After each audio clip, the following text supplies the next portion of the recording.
दोस्तों, जिस दौर में देश के चीफ जस्टिस सूर्यकांत पर उंगलियां उठ रही हो, न्यायपालिका पर ढेरों सवाल खड़े हो रहे हो, उसी दौर में इस जज ने एक बहादुर बोल्ड फैसला सुनाया है जिसकी उम्मीद सरकार को कभी नहीं है। बहुतों को यकीन नहीं होगा, पर सच यह है कि इलाहाबाद हाई कोर्ट के जस्टिस विनोद दिवाकर ने डबल इंजन सरकार की कलई खोल दी है और योगी सरकार की जो पुलिस है बखिया उधेड़ के रख दी है।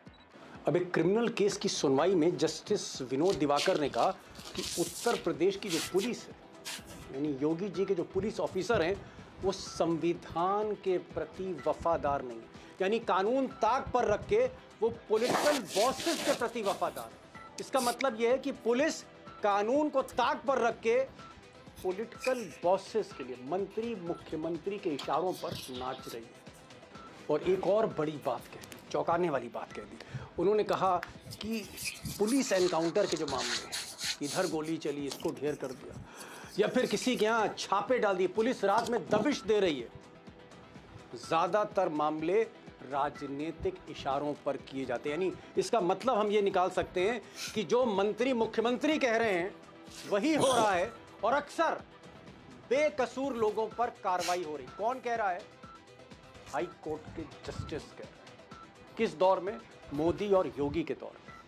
अब दोस्तों, एक और शब्द का इस्तेमाल किया, अंग्रेजी शब्द का इस्तेमाल किया जस्टिस दिवाकर ने। उन्होंने कहा कि उत्तर प्रदेश में सेलेक्टिव क्रैकडाउन किए जा रहे हैं। इसका मतलब यह है कि टारगेट करके किसी पर भी छापा डाला जा रहा है या उसकी गर्दन में फंदा कसा जा रहा है। अभी जो डबल इंजन की सरकार है बीजेपी की, इसमें क्या भ्रष्टाचार है? सिस्टम के अंदर भ्रष्टाचार है, बहुत ज़्यादा है। इस पर भी उन्होंने टिप्पणी की है। हालांकि अंग्रेज़ी में सारा ऑर्डर है, इसलिए मैं थोड़ा लाइन अंग्रेज़ी में पढ़ूंगा, फिर मैं उसका मतलब भी आपके सामने ज़रूर रखूँगा। जस्टिस दिवाकर कहते हैं कि field officers acutely conscious of the transfer posting economy calibrate their conduct to satisfy political superiors।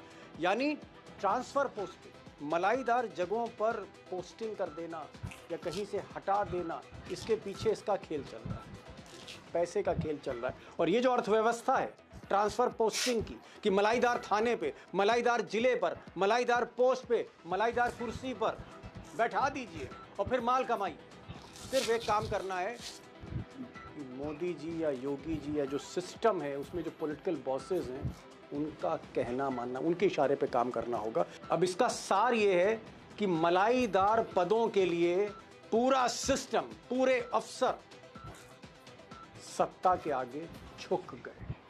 अब दोस्तों, मैं किसी फिल्म की स्क्रिप्ट नहीं पढ़ के सुना रहा हूँ, किसी अजय देवगन की पुलिस वाली फिल्म या फिर किसी नाना पाटेकर की फिल्म की या डायलॉग की स्क्रिप्ट नहीं सुना रहा हूँ मैं आपको। ये हकीकत में जज साहब ने कोर्ट में बोला है, इसकी रिपोर्ट्स हुई, इसके ऑर्डर सामने आए और मैंने ऑर्डर के कुछ अंश पढ़ के आपको सुनाए भी हैं। और इससे जाहिर सिर्फ एक बात हो रही है कि चाहे मोदी का सिस्टम हो या योगी का सिस्टम हो, ऑल इज़ नॉट वेल। अंदर कुछ ना कुछ गड़बड़ है और जस्टिस साहब के इस ऑर्डर से बिल्कुल क्लियर है। अब दोस्तों, जो बड़ा सवाल है वो ये है कि क्या विनोद दिवाकर जैसे ईमानदार बहादुर जज, जो कहीं ना कहीं संविधान की किताब को आगे रखते हों, क्या ऐसे जजों को, ईमानदार जजों को सरकार आगे लाएगी, तरक्की देगी, प्रमोशन देगी, सुप्रीम कोर्ट लाएगी हाई कोर्ट से, कि जो बड़े फैसले हैं, देश के मुस्तकबिल के जो फैसले हैं, उनकी सुनवाई ऐसे बोल्ड और ईमानदार जज करे? क्या ऐसा होगा इनके साथ? या फिर सूर्यकांत साहब जैसे लोग चीफ जस्टिस बनेंगे, जो बेरोजगार युवाओं को कॉकरोच कह देते हैं, जिनको लंदन में किसी यूनिवर्सिटी के छात्र घेर लेते हैं?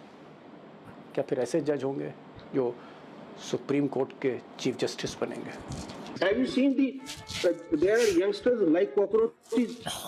दोस्तों, मामला वाकई बहुत इम्पॉर्टेंट है आज के इस दौर में। अगर इस तरह के जज हैं तो आपको भी समर्थन करना चाहिए ऐसे लोगों का, जो एक मुश्किल दौर में, जहां आप कह सकते हैं against the current of the river, जहां पर वो नदी के बहाव के खिलाफ हिम्मत से इंसाफ कर रहे हो या हिम्मत जुटा रहे हो इंसाफ करने की, ऐसे लोगों का क्या साथ देना चाहिए इस समाज को, इस जनता को? ये बहुत बड़ा सवाल है। और आज इत्तेफाक से एक ऐसे खास मेहमान हैं जो न्यूयॉर्क से सीधे लाइव हो रहे हैं। सुप्रीम कोर्ट के बार एसोसिएशन के सेक्रेटरी रहे, काफ़ी सीनियर हैं। राम जेठमलानी के वो जूनियर थे, अशोक अरोड़ा साहब। और सबसे खास बात यह है कि ये जस्टिस विनोद दिवाकर को तब से जानते हैं जब वो जस्टिस नहीं थे, वकील थे, और अशोक अरोड़ा के जूनियर थे, 10 साल जूनियर थे। सुनिए आज वो क्या कह रहे हैं जस्टिस विनोद दिवाकर के बारे में। ये भी सुनिएगा कि बाकी जजों के लिए अशोक अरोड़ा क्या कह रहे हैं। दूध का दूध, पानी का पानी आपके सामने होगा। और हमारे साथ युवा पत्रकार अभिषेक भी होंगे।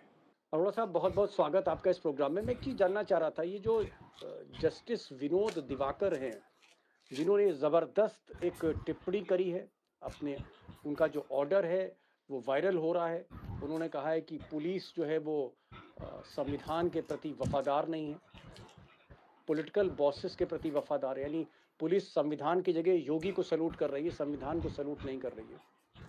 ये जो जस्टिस साहब हैं विनोद दिवाकर, मुझे लगता है कि आज की तारीख में जिस तरह से इल्ज़ाम लग रहे हैं, तोहमतें लग रही हैं, आरोप लग रहे हैं कि साहब जुडिशरी जो है कॉम्प्रोमाइज़ हो रही है, ये जो जस्टिस हैं इनके बारे में आप कुछ जानते हैं? इनके बारे में आपने इनका क्या नाम सुना है? इनकी छवि कैसी, ईमानदार हैं, बहादुर हैं?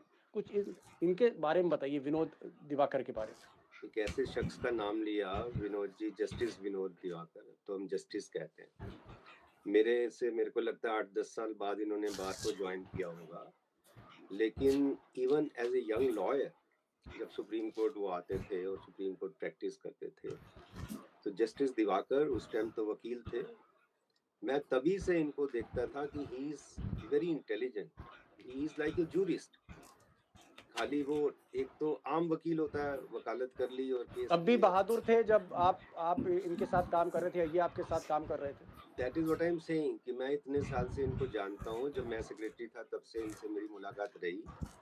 और मेरे को ये खुशी है, आज मैं उन्हें लाइटर टोन, मैंने पिंक इसलिए पहना कि खुशी की बात है, और ब्लैक इसलिए पहना कि जस्टिस दिवाकर को मैं सल्यूट करूं। इसलिए मैंने ब्लैक कोट पहना उनके आदर के लिए आज। Justice Vinod Diwakar is proud of nation, he is proud of judiciary, he has been a jurist and very courageous. Mahatma Gandhi ने ये कहा था, use your profession as a tool to serve. आप जो भी प्रोफेशन में आते हैं वो लोगों की नौकरी के लिए करें, लोगों पे अफसरी के लिए नहीं। ये वो काम कर रहे हैं, मैं ये इसलिए सल्यूट कर रहा हूँ।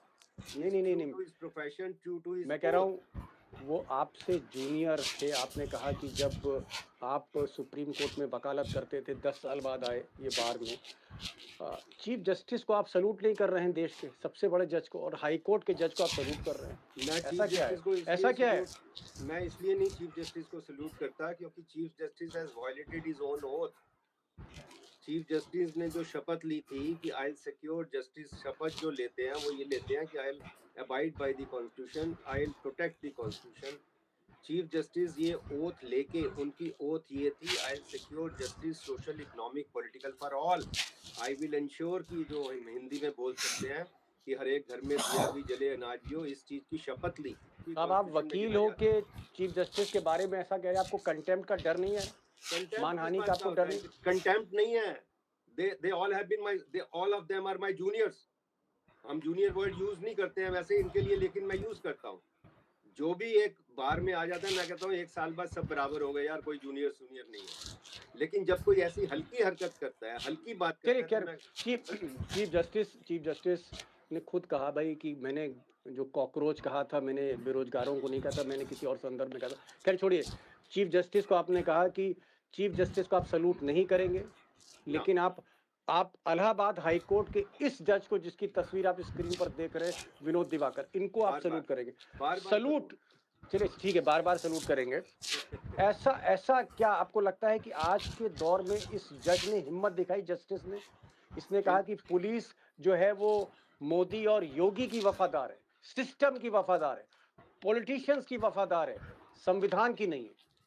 यही तो बात मैं इसीलिए सल्यूट कर रहा हूँ। आप देखिए, इस सिस्टम ने क्या किया है पिछले 12 साल से, जब से महामानव आए हैं, पिछले 12 साल से इन्होंने ये एक एग्जाम्पल सेट कर दिया है, एक मैसेज दे दिया है।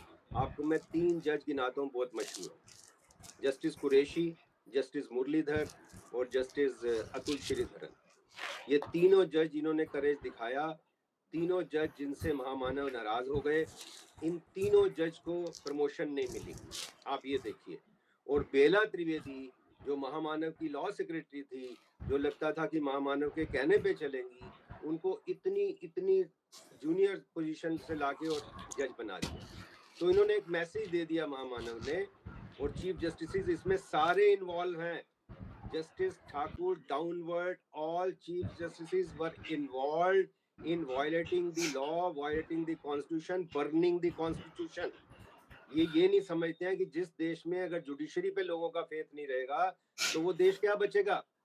आज मैं नहीं कह रहा दीपक जी, लेकिन साहब चंद्रचूड़ तो अच्छे जज थे, चंद्रचूड़ ने तो बहुत जितने पाप किए हैं उनके पाप का तो मटका पता नहीं कभी लीक कर रहा था इसलिए भरा नहीं।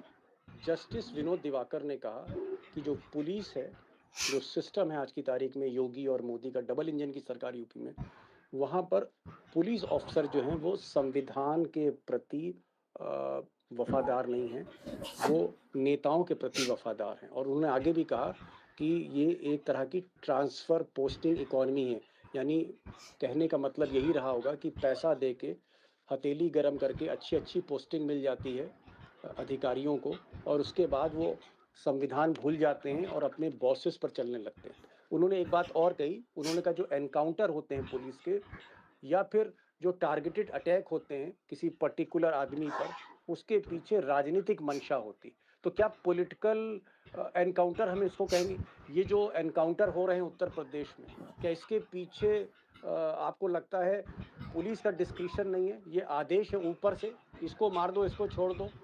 ये तो सामने क्लियर हो रहा है ना, आप देखिए, ये बुलडोजर सरकार और एनकाउंटर सरकार क्यों कहते हैं वहां पे? उसको बुलडोजर सरकार कहते हैं, कोई एनकाउंटर सरकार कहते हैं, तो संविधान को तो फॉलो नहीं कर रहे हैं। अभिषेक, ये तो उत्तर प्रदेश की बात हुई कि एनकाउंटर हो रहे हैं तो संविधान को ताक पर रख दिया गया है।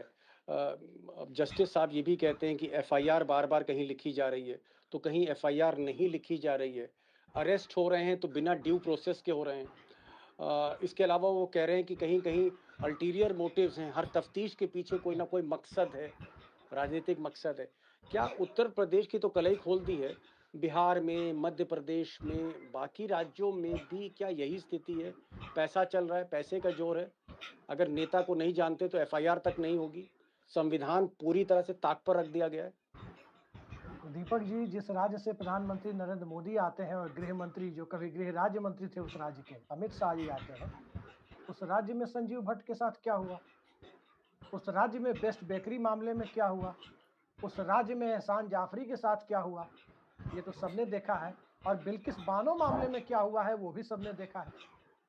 2002 में क्या हुआ वो बताने की जरूरत नहीं है। रही बात बिहार की, आप बिहार में देखिए, जब से सत्ता की कमान नीतीश कुमार की जगह भारतीय जनता पार्टी के हाथ में गई है, वहां भी बुलडोजर और इनकाउंटर पॉलिसी शुरू हो गई। वहां भी इस तरह की चीजें चलनी शुरू हो गई है जिसे आप एक्स्ट्रा कॉन्स्टिट्यूशनल कह सकते हैं, संवैधानिक